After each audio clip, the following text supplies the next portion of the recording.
Welcome to C Language Tutorial, and today's topic is dynamic memory allocation with the help of a single dimensional array.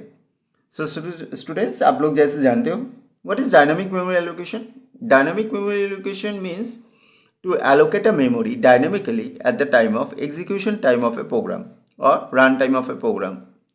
तो हम लोग एक array के अंदर कैसे डायनामिकली मेमोरी एलोकेट कर सकते हैं at the time of execution time और run time of a program. तो आज के टॉपिक इसके रिलेटेड है। Sum of the arrays, linear search, how to find the maximum elements from an array, the linear value from an array. So this are the various topic using dynamic memory allocation, जो part of the topic है आज का। तो आप लोग इसको skip मत करो, आप लोग पूरा देखो एंड इसके रिलेटेड जो भी मेरा सोर्स कोड होगा मैं ये सोर्स कोड का लिंक डिस्क्रिप्शन से प्रोवाइड कर दूंगा, आप लोग इसको डाउनलोड कर सकते हो। So let's start the programs. जैसे आप लोग देखते हो hash includes stdio.h and stdlib.h। stdlib.h is a very important header file, ये आप लोगों को इंक्लूड करना ही होता है, ठीक है। दिस इज बिकॉज हम लोग डायनामिक मेमोरी एलोकेट करना चाहते हैं। तो अगर हम लोग डायनामिक मेमोरी एलोकेट करना चाहते हैं तो stdlib.h जो हम लोग malloc एंड साइज ऑफ के थ्रू कर सकते हैं। यहाँ पे आप लोग देख सकते हो malloc function and size of operator, ये दोनों के थ्रू हम लोग डायनामिक मेमोरी एलोकेट करते हैं एंड इसके लिए हम लोग को stdlib.h ये हेडर फाइल हम लोग को इंक्लूड करना ही पड़ता है, दैट इज द मस्ट। वैसे हम लोग सम ऑफ द एलिमेंट्स फाइंड करने के लिए जा रहे हैं, इसलिए सम n and i। n is the total number of elements, जितना एलिमेंट्स हम लोग एक एरे के अंदर स्टोर करना चाहते हैं वो हो जाएगा n एंड उसी को हम लोग डायनामिकली एलोकेट करेंगे द एरे का मेमोरी को। Enter the number of elements, how many elements you want to store inside the array, that is the n number of elements. तो हम लोग scanf %d n, यहाँ पे n का value accepted हो गया। Next this one int star arr, इसे pointer type variable, क्योंकि हम लोग जब डायनामिक मेमोरी एलोकेट करोगे स्टूडेंट्स आप लोग, तो इसे पॉइंटर मतलब मेमोरी एड्रेस को रेफर करने के लिए हम लोग पॉइंटर यूज करते हैं। तो int star arr is a variable जिसके अंदर हम लोग मेमोरी स्टोर करने वाले हैं।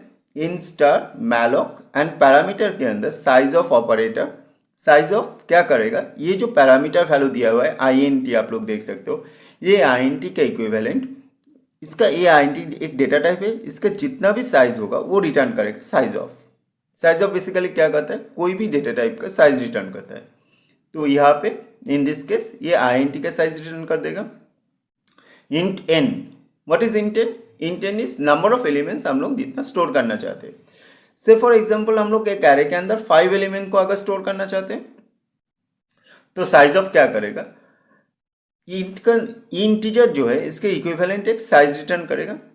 4 इंटीजर का साइज है डेटा टाइप का, into n, that means 5 elements हम लोग स्टोर करना चाहते हैं, तो 4 into 5 that will be 20 bytes का इक्विवेलेंट एक मेमोरी malloc यहाँ से रिटर्न कर देगा।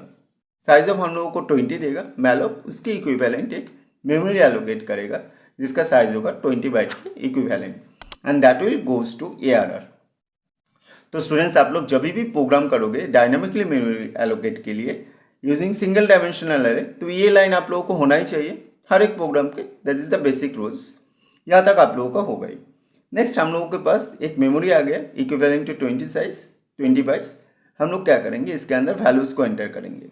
Enter the values in the array, i equal to 0, i less than n, i plus plus. यहाँ पे मेरा एक फॉर लूप चल रहा है scanf, rest of the things is very similar to the normal array, %d and arri, ये loop n times execute करेगा और हम लोग इसके अंदर n नंबर ऑफ एलिमेंट्स को स्टोर कर देंगे।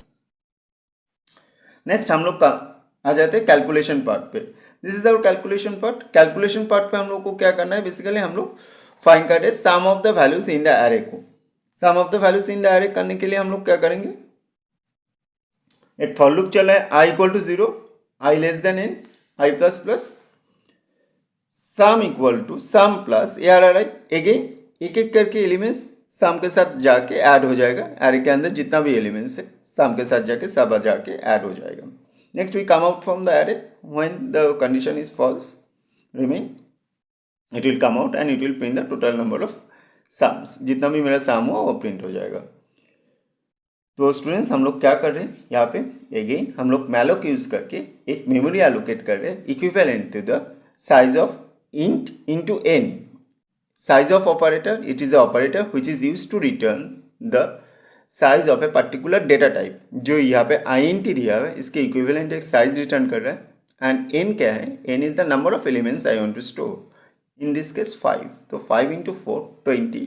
एंड 20 बाइट्स का इक्विवेलेंट एक मेमोरी कौन एलोकेट करेगा? मेमोरी मैलोक एलोकेट करेगा. कहाँ पे स्टोर करेगा? ARR के अंदर. तो ARR के अंदर कितना स्टोर है? 20 बाइट का इक्विवेलेंट एक मेमोरी स्टोर हो गया.